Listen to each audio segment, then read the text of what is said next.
Have you ever wondered what might have happened had Tom Bombadil been entrusted to look after the One Ring? It was, after all, one of the proposals made at the Council of Elrond. Join me as we explore the evidence to decide whether Tom would be a worthy guardian of the ring, and how exactly his powers could help against the forces of Sauron.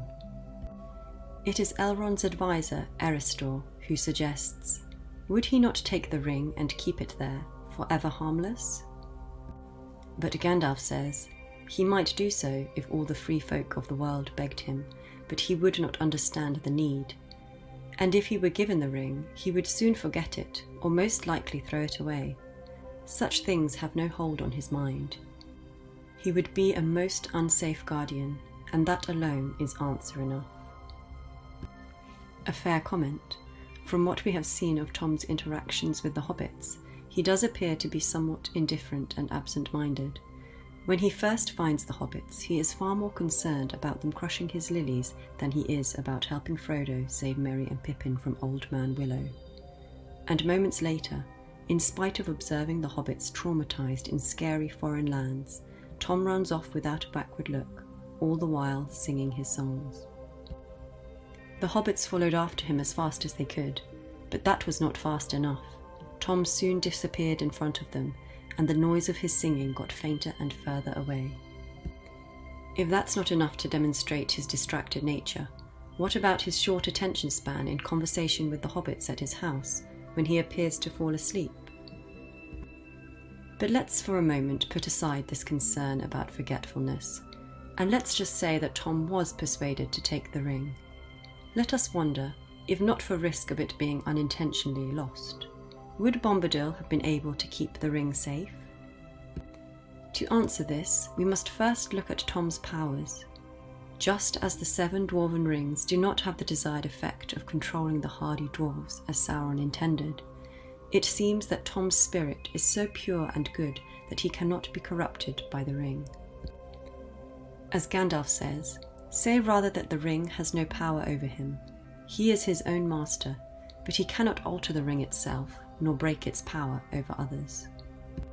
A strong start. This resistance to the ring's power could make Tom a very safe ring-keeper indeed. At least there would be no concern that Tom might become the next Dark Lord, such as would be the fear should Gandalf or Galadriel take the ring. Let's not forget too Tom's ability to see in both worlds, as shown when he was able to see Frodo whilst the hobbit was wearing the ring and invisible to all others around him. Bombadil's other main powers are often demonstrated through song. Old Man Willow, naught worse than that can soon be mended. I know a tune for him. Old Grey Willow Man, I'll freeze his marrow cold if he don't behave himself. I'll sing his roots off. I'll sing a wind up and blow leaf and branch away. Old Man Willow. Tom seems to insinuate that he has some elemental powers over wind, earth and water, which is supported by a comment from his wife Goldberry, that he is, as you have seen him, master of wood, water and hill. And indeed, Tom appears to use his power to free the hobbits from Old Man Willow. We see him demonstrate these powers on other occasions too. Nothing could be seen all round the house but falling water. Frodo stood near the open door and watched the white chalky path turn into a little river of milk and go bubbling away down into the valley. Tom Bombadil came trotting round the corner of the house, waving his hands as if he was warding off the rain, and indeed when he sprang over the threshold he seemed quite dry, except for his boots. Could Tom really have been waving his arms in such a way that the falling rain was somehow pushed away from him? Or was Tom actually halting the rain itself? It may have appeared that way, though he does say, I am not weather master, nor is aught that goes on 2 legs. So maybe he was somehow able to repel the falling rain from hitting him. In another extract, Tom stooped, removed his hat, and came into the dark chamber singing. At these words there was a cry, and part of the inner end of the chamber fell in with a crash. Then there was a long trailing shriek, fading away into an unguessable distance, and after that, silence. A demonstration of Tom's powers over earth, it seems, where his song appears to have brought down the earthen roof upon the Barrow-wights to save the hobbits. But would these elemental powers ultimately keep the ring safe in the old forest, where Tom resides? Tom might be able to deal with a threat that was right before his eyes, but what about those threats lurking out of sight at the borders of the forest? He appears only to stumble upon troubles, rather than sensing them from afar. He claims not to have even heard Frodo calling for help from Old Man Willow. "Nay, I did not hear. I was busy singing. Just chance brought me then, if chance you call it." Elrond also tells us that the old forest was once much, much larger than it is now. Of the old forest many tales have been told. All that now remains is but an outlier of its northern march. Time was when a squirrel could go from tree to tree from what is now the Shire to Dunland west of Isengard. In those lands I journeyed once, and many things wild and strange I knew, but I had forgotten Bombadil, if indeed this is still the same that walked the woods and hills long ago, and even then was older than the old. That was not then his name. Eowyn Benedar, we called him, oldest and fatherless. What happened to this forest that caused it to shrink so drastically, and why was Tom unable to prevent it from happening? When Frodo asks Goldberry, "Then all this strange land belongs to him?" "No, indeed," she answered, and her smile faded. "That would indeed be a burden," she added in a low voice, as if to herself. "The trees and the grasses and all things growing or living in the land belong each to themselves. Tom Bombadil is the master. No one has ever caught old Tom walking in the forest, wading in the water, leaping on the hilltops under light and shadow. He has no fear.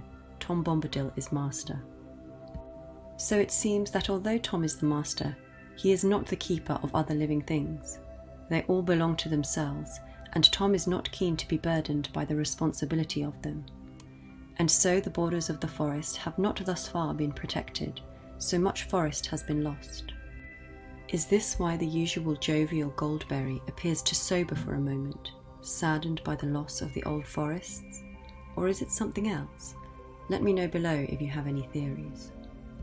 It seems clear in any case that unlike places like Lothlorien, the borders of the old forest were not protected by Tom nor any magical force, and there was nothing Tom seemed to be doing to prevent it from diminishing.